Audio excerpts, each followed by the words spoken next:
તો કેમ છો ખેડૂત મિત્રો? મજામાં છો?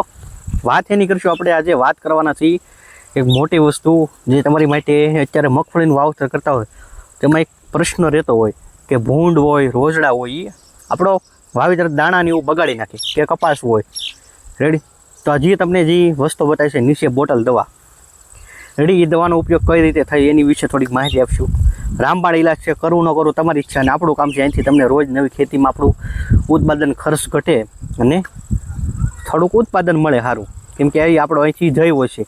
મગફળીમાં ઘણી વખત એવો પ્રશ્ન હોય કે આપણે આગોતરું આયોજન કરતા હોય તો અમુક પશુ પક્ષીઓ હોય છે એ આપણું મતલબમાં ઉગે ત્યાંથી બગાડી નાખે. તો આનું કેપ કેટલા દિવસ સુધી રહે છે, જે તમને જે દવા બતાવે છે એને પટ મારી શકાય છે.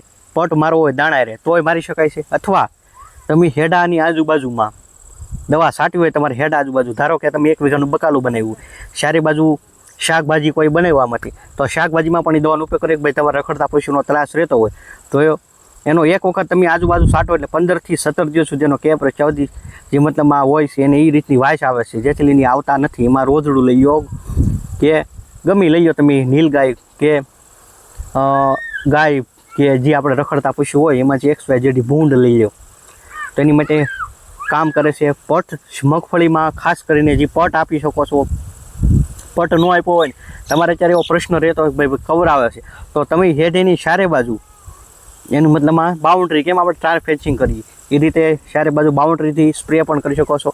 35-40 ml પંપે છાંટીને સ્પ્રે પણ કરી શકો. કોઈ અત્યારે એવું હોય ભાઈ શેરડી બનાવી હોય, શેરડીના પાકમાં પણ ઉપયોગ કરી શકાય છે. રેડી મગફળીમાં કરી શકાય, શેરડીમાં કરી શકાય.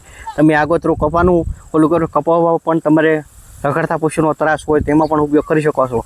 બાકીની માહિતી આવી જશે. વધુ માહિતી માટે નીચે મોબાઈલ નંબર પણ આપ્યો છે. બાકી મળશું કાલે એક નવા વિડીયો અને એક નવી માહિતી સાથે ખેડૂત મિત્રો.